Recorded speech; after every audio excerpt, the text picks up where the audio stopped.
नमस्कार, स्वागत है आपका वार्ता समाचार में और मैं हूं तारिक मुख्तार। आज हम बात करेंगे ब्रजभूषण सिंह वर्सेस जंतर मंतर पर बैठे हुए खिलाड़ियों के बारे में। पिछले 16 दिन से जो जंतर मंतर पर धरना चल रहा है, ये मामला कैसे खत्म होगा और इस मामले की स्थिति क्या है। हमारे रिपोर्टर सुमित जी कल जंतर मंतर पर गए, उन्होंने लोगों से बातचीत की, वो भी हम आपको दिखाएंगे। हमारे साथ मौजूद हैं सुमित, जो कि कल जंतर मंतर पर गए थे और उन्होंने लोगों से बातचीत की। सुमित जी, कल जब आप वहां पहुंचे तो आपको क्या दिखा, क्या समझ में आया? देखिए तारिक जी की कल जब हम वहां पे गए तो वहां पे स्थिति अनुकूल नहीं है, बल्कि ये कहें कि वहां की स्थिति प्रतिकूल है। सरकार के खिलाफ प्रतिकूल स्थिति है। वहां पे तमाम तरह के नेता आए और तमाम तरह की पार्टियां के नेता आके अपनी अपनी बात रखी, लेकिन वहां पे किसी ने ये नहीं समझा कि इस समस्या का समाधान कैसे किया जाए। मैंने वहां पे आप वीडियो देखेंगे, जो वीडियो लगेगा हमारा, कि उसमें मैंने आम जनता से बातचीत की, वहां के जो नामी ग्रामी लोग हैं उनसे भी बातचीत की, लेकिन वहां बातचीत करके सिर्फ यही नजर आया कि चाहे वो जनता हो और चाहे वो कोई हो, उनके मन में सरकार के खिलाफ आक्रोश भरा हुआ है। नहीं, मेरा पूछना यह है कि जब आप उन खिलाड़ियों से भी मिले, जंतर मंतर पर उस धरने में भी गए, और जैसा कि पूरे भारत में ये बात मशहूर हो चुकी है कि ब्रजभूषण सिंह जी की वजह से आज ये खिलाड़ी इस दर पे बैठे हुए हैं, जंतर मंतर पे धरने में बैठे हुए हैं, तो वहां लोगों का क्या कहना था? ब्रजभूषण जी के खिलाफ क्या लोगों की मंशा थी? ब्रजभूषण जी के खिलाफ, और देखिए ब्रजभूषण जी बीजेपी पार्टी से ताल्लुकात रखते हैं, और उनका ब्रजभूषण के खिलाफ जो लोगों का मंतव्य था वो यही मंतव्य था कि इनको जल्दी से जल्दी गिरफ्तार होना चाहिए, और बाकायदा इनके ऊपर जो केस लगे हैं, एफआईआर भी दर्ज हो चुकी है, उसके तहत जो इनको सजा मिलती है उस सजा का भी बाकायदा पालन होना चाहिए। कि लोगों का कहना है वहां पे कि जो ये आज देश यहाँ पे जंतर मंतर पे बेटियां धरना दे रही हैं, जो देश की बेटियां बैठी, यही एक दिन देश के लिए गोल्ड मेडल लाई थी, तब देश में सब लोग वायरल थे, देश इनको चाह रहा था, प्रेम कर रहा था। आज कहाँ है वह प्रेम? आज किसी के पास वह प्रेम नजर नहीं आ रहा है। लगातार यही बातें वहां पे चल रही हैं। नहीं, खिलाड़ियों ने जैसे सुप्रीम कोर्ट में अपील की और सुप्रीम कोर्ट ने उनकी अपील को सुनने के बाद एफआईआर करने के लिए भी कहा, पास्को एक्ट के लिए भी कहा। तो वहां आप जब ग्राउंड पे थे तो इस पास्को एक्ट या एफआईआर के बारे में आपकी अपनी राय क्या है? देखिए मेरी राय, आज 16वां दिन है, जंतर मंतर पर लगातार खिलाड़ियों का धरना जारी है। वहां पे तमाम देश की हर फील्ड से खिलाड़ी पहुंच रहे हैं और अपना समर्थन दे रहे हैं। आपने पूछा मेरी राय क्या है, तो मैं जब वहां पे मैं गया और मैंने वहां की स्थिति देखी, तो वहां पे देखिए कल बारिश हो रही है, परसों बारिश हो रही है, और एक नॉर्मल सा टेंट लगा है, तंबू लगा है, पीले कलर की पन्नी डाले हैं, और कोई व्यवस्था नहीं है वहां पे, न खाने की व्यवस्था, न पीने की व्यवस्था, और देश का भविष्य, देश का खेल भविष्य वहां पे पड़ा है, जो जिसको इस समय रेसलिंग उसमें होना चाहिए, ग्राउंड में होना चाहिए, और जिसको इस समय खेल के द्वारा देश का गर्व बढ़ाना चाहिए, मान बढ़ाना चाहिए, वो इस समय धरना कर रहा है। तो मेरे अनुसार अगर आप पूछेंगे तो मेरी यही मंशा रहेगी, और जो मेरी इच्छा है वो यही रहेगी कि जल्द से जल्द इसका निफार हो मामले का। ये धरना किसान धरने और किसान आंदोलन जैसा रूप ना ले। आप जैसे बहुत अच्छी बात कही, किसान आंदोलन जैसा रूप ना ले। मेरा आपसे सवाल है, ये आंदोलन अब किस तरफ भटक रहा है? देखिए एफआईआर हो चुकी है, मैं अपने अनुसार बता रहा हूं, मैंने जितना ऑब्जर्व किया है, एफआईआर हो चुकी है। सुप्रीम कोर्ट में 2 तरह की एफआईआर दर्ज हुई है। आपको बता दें, पहली एफआईआर वो दर्ज हुई है जिसमें 16 साल की जो लड़की पहलवान है उसने एफआईआर दर्ज कराई है। अब जो कि वो लड़की नाबालिग है, उसके तहत एफआईआर दर्ज कराई है। उसने जो आरोप लगाए हैं उसके तहत ब्रजभूषण सिंह जी पे पॉस्को एक्ट लगा है। अब ये एक्ट बखूबी आप जानते हैं कि ये एक्ट जो है गैर जमानती एक्ट है, और ये इसका दंड प्रारूप भी जो है बहुत कठिन दंड प्रारूप है इसका। तो इस एक्ट के तहत चाहे वो कोई भी हो, तत्काल गिरफ्तारी का भी प्रावधान है। इस एक्ट के तहत काफी ऐसे प्रावधान है जो किए जाने चाहिए। और दूसरी एफआईआर जो दर्ज हुई है, दिल्ली के सीपी थाने में एफआईआर दर्ज हुई, कनॉट प्लेस में दूसरी एफआईआर दर्ज हुई है। वो एफआईआर है महिला 7 पहलवानों ने एफआईआर दर्ज कराई है।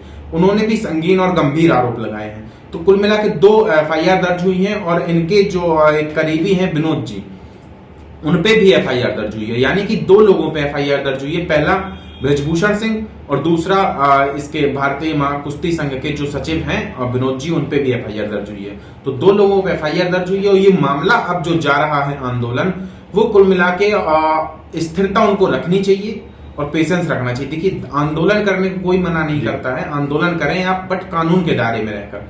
और कानून को भी ये समझना चाहिए, सरकार को भी ये समझना चाहिए कि आंदोलन कोई अच्छी बात नहीं है। अगर आप बिना आंदोलन के किसी समस्या का समाधान हो सकता है तो उसका करिए। दिल्ली पुलिस ने जिस तरह से 2 दिन पहले बीती रात जब बारिश हुई थी, उसके बाद खिलाड़ियों के ऊपर जो जिस तरह से उनके ऊपर जुल्म किया, जी, जब आप कल ग्राउंड पे थे, उसके बारे में क्या? जी, कल अगर मैं कल की बात बता दूं आपको, कल वही शाम को लगभग 7:30 का समय था। मैं उस समय ग्राउंड पे ही था, बारिश हो रही थी और बारिश में हम लोग थे वहां पे, मैं और मेरे कैमरा पर्सन। तो उस समय भी कुछ ऐसी स्थिति थी। देखिए, उन्होंने कैंडल मार्च का जो है माहौल बनाया था पूरा, पहलवानों ने उन्होंने घोषणा की थी कि सब लोग जो है कैंडल मार्च में शामिल होंगे। उनका जो रुख नजर आ रहा था मुझे, मैं उस समय ग्राउंड रिपोर्टिंग पे था और सब चीजें मेरे आंखों देखी है। उस समय जो रुख नजर आ रहा था कि वो चाहते थे कि ये कैंडल मार्च में निकाल के लगभग दिल्ली से सीपी जनपद होती हुई पूरी दिल्ली में घुमाएं। लेकिन वहां तत्कालीन जो पुलिस बल तैनात था, उसने सोचा कि अगर ऐसा कुछ होता है तो भड़क जाएगा मामला। तो वहां पे उन्होंने पूरी सिक्योरिटी लगाई और पुलिस वाले खड़े हुए।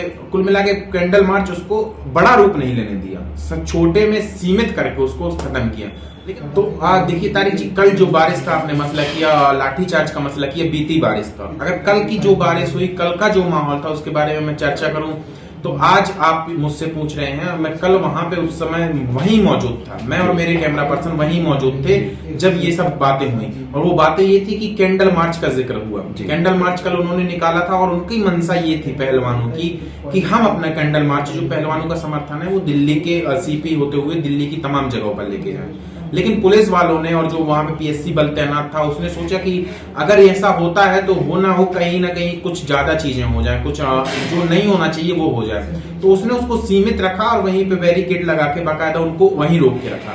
हो सकता है कल कोई कहीं ना कहीं लाठीचार्ज का माहौल बनता है, या हो सकता है कि कल कोई ना कोई ऐसी घटना होती, लेकिन पुलिस की समझदारी कहें और पहलवानों की समझदारी कहें कि उन्होंने कानून के दायरे में रह के अपनी हर चीज को संभव किया।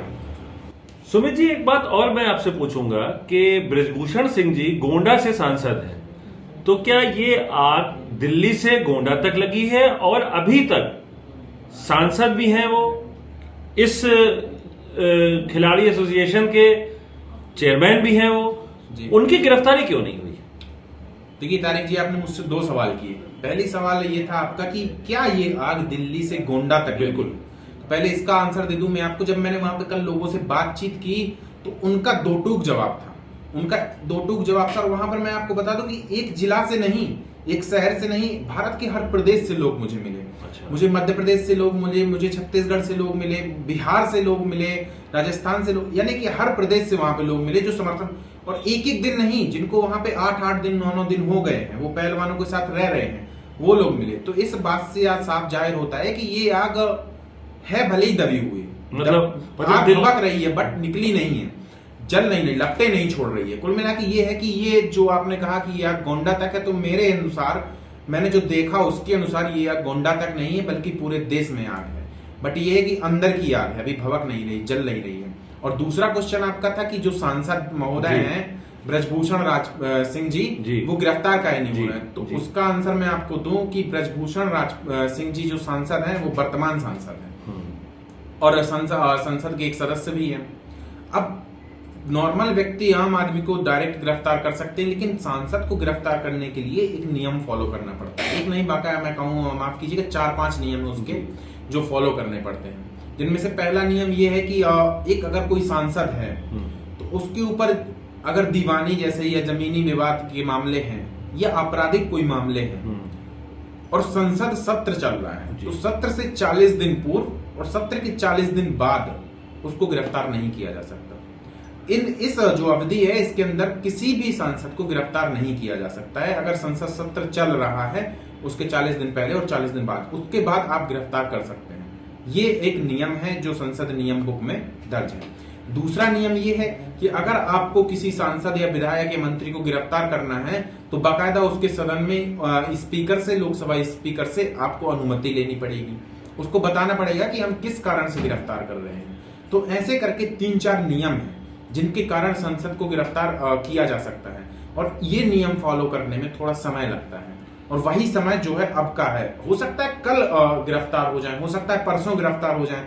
जैसे ही दिल्ली पुलिस अपनी प्रक्रिया कार्रवाई पूरी करती है, उसके तत्क्षण दूसरे क्षण ही हो सकता है गिरफ्तार कर लिया जाए।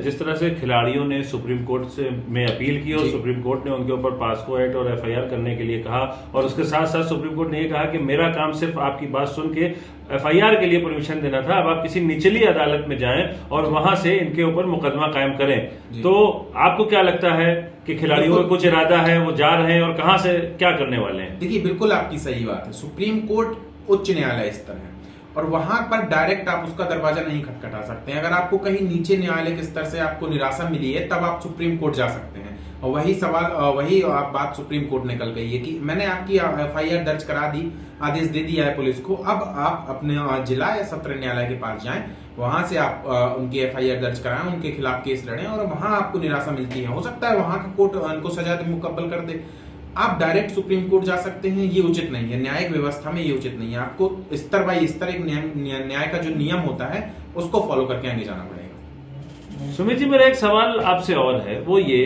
कि 2024 में चुनाव होना है, 2023 के आखिरी में एमपी, छत्तीसगढ़, राजस्थान चुनाव होना है, तो क्या इस घटना से चुनाव के ऊपर कोई असर पड़ेगा, भारतीय जनता पार्टी के ऊपर कोई असर पड़ेगा?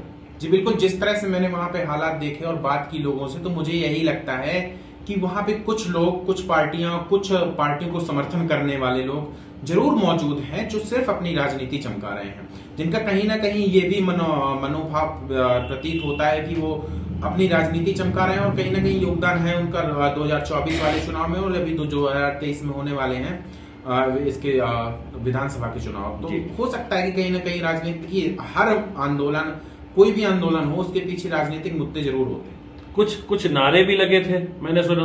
जी बिल्कुल, वहां पे नारे लगे थे। वहां पे कई लोगों का, जब मैंने लोगों से बात की तो कई लोगों का ये भी कहना था कि भाई अगर हमें न्याय नहीं मिला तो हम महात्मा गांधी को मानने वाले लोग हैं, हम चंद्रशेखर आजाद को मानने वाले लोग हैं, हम भीमराव अंबेडकर को मानने वाले लोग हैं, और हम भगत सिंह को मानते हैं। तो जिस तरीके से जो रास्ता उन्होंने अपनाया, हम वो रास्ता अपनाने को बिल्कुल नहीं चूकेंगे, हम वो रास्ता अपनाएंगे। गांधी ने आंदोलन किया तो हम भी आंदोलन करेंगे। ऐसे तमाम तरह की बातें हुई हैं जो कहीं ना कहीं प्रभावित करती हैं, लेकिन मुद्दा यहाँ पे यही है कि आगे क्या होगा, क्या ये बड़ा रूप लेगा, ये समेट जाएगा। धन्यवाद सुमित जी।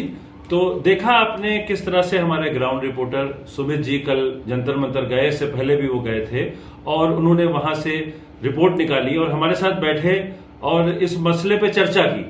ये प्रोग्राम आपको कैसा लगा, इसके बारे में अपनी राय दें, कमेंट्स करें, लाइक करें।